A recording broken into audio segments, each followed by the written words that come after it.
कल्याणी का काला राज अब हो चुका है देशमुख परिवार के सामने उजागर। और इतना ही नहीं बल्कि रोशनी का असली राज जानने के बाद तेजस का गुस्सा 7वें आसमान तक पहुंच गया और तेजस ने उठाया एक बड़ा कदम। जी हाँ, तेजस देने वाला है रोशनी को तलाक। उड़ने की आशा की कहानी अब एकदम इंटेंस मोड पर आ चुकी है, जहाँ पर रोशनी का आखिरी और सबसे बड़ा राज यानी दूसरी शादी का राज अब सबके सामने आ जाएगा। सचिन और सायली की बदौलत सभी के सामने यह खुलासा हो जाएगा कि क्रिश और किसी का नहीं बल्कि रोशनी का बेटा है। और रोशनी ने यह बात सभी लोगों से छुपाई। रोशनी नई जिंदगी को लेकर इतनी ज्यादा मतलबी थी कि उसने अपने बेटे को ही अपने आप से अलग कर दिया। और जिस वक्त उस बच्चे को अपनी माँ की सबसे ज्यादा जरूरत थी उस वक्त वो अकेला था। तो आखिर पूरी कहानी क्या है, आइए जानते हैं आज के एपिसोड में। तो बिना किसी वक्त गवाए चलिए उड़ने की आशा के लेटेस्ट एपिसोड का रिकैप शुरू करते हैं। कहानी की शुरुआत होती है सायली से, जो कि इस वक्त क्रिश के बारे में सोच रही थी कि क्या सही में कल्याणी और कोई नहीं बल्कि रोशनी है,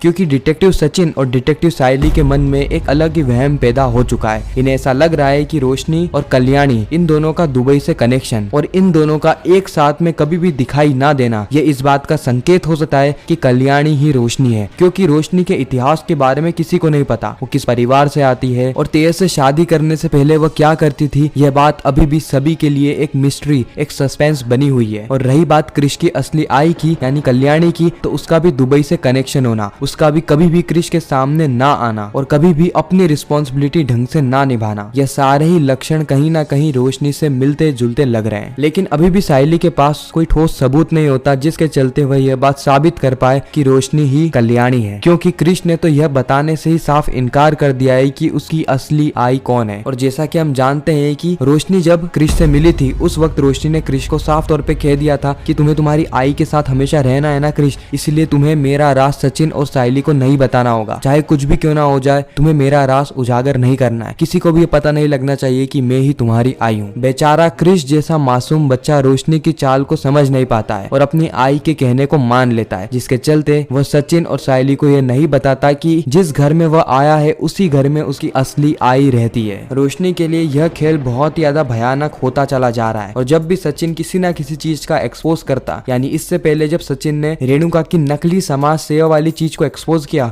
उस वक्त भी रोशनी के पांव तले जमीन खिसक गई, क्योंकि रोशनी जानती है कि आज नहीं तो कल अगर सचिन को कोई भी हिंट मिलता है तो वो हो सकता है कि मुझे भी इसी तरीके से एक्सपोज कर दे। इस घर के लोगों ने मुझे 2 बार तो सराहना दी है, 2 बार तो मेरी गलतियों को माफ किया है और उसकी भी कीमत मुझे बहुत भयावह तौर से चुकानी पड़ी, लेकिन अब तीसरी बार मुझे नहीं लगता कि आज ही और इस घर में मौजूद कोई भी सदस्य मेरी इस गलती को माफ करेगा। और हर बार की तरह इस बार भी तेजस रोशनी का सपोर्ट करने की जगह उसी की आई का सपोर्ट करेगा, जो कि पहले तो तेजस की दूसरी शादी करने पर तुली हुई थी। रोशनी को इस वक्त तक बिल्कुल भी समझ में नहीं आता कि वो करे तो करे क्या। अगले ही सीन में हम वापस से 2 ओजी एक्टर्स को देखते हैं, यानी राजा और रानी। जी हाँ, इनकी वापस से वापसी हो चुकी है। जैसा कि मैंने आपको पुरानी कुछ वीडियोस में कहा था कि यह दोनों का कैरेक्टर इतनी आसानी से शो से जाने नहीं वाला। भले ये कंपनसेशन लेकर गए हैं, लेकिन ये वापस से लौट कर आएंगे और ये जो 3 लाख की चोरी का राज था वह भी उजागर होते हुए हमें देखने को मिलने वाला है। और यह दोनों अकेले नहीं आएंगे बल्कि सचिन भी इनके साथ आएगा। सचिन राजा और रानी को लेकर सीधे पहुंच जाएगा देशमुख हाउस और इस वक्त तक सचिन तेज की दूसरी शादी की बात करने लगेगा। दूसरी शादी का नाम सुनते ही रोशनी के पांव तले जमीन खिसक जाएगी। रोशनी सचिन पे चिल्लाते हुए कहेगी कि सचिन, तुम्हारी हिम्मत कैसे हुई ये सारी बातें करने की। उसी वक्त सचिन कहता है कि कल्याणी, लाली पाउडर, तेरा राज भी सभी के सामने आ चुका है। क्या सचिन इस वक्त तक कल्याणी और रोशनी के राज के बारे में बात कर रहा है या फिर वो 3 लाख रुपए की चोरी के राज के बारे में बात कर रहा है? इन दोनों में से कोई भी राज अगर खुलता है तो रोशनी के लिए एक बड़ी समस्या पैदा हो जाएगी। खैर, आपको क्या लगता है कमेंट सेक्शन में जरूर बताना। मैं मिलता हूँ किसी नेक्स्ट इंटरेस्टिंग वीडियो में, जब तक के लिए गुड बाय।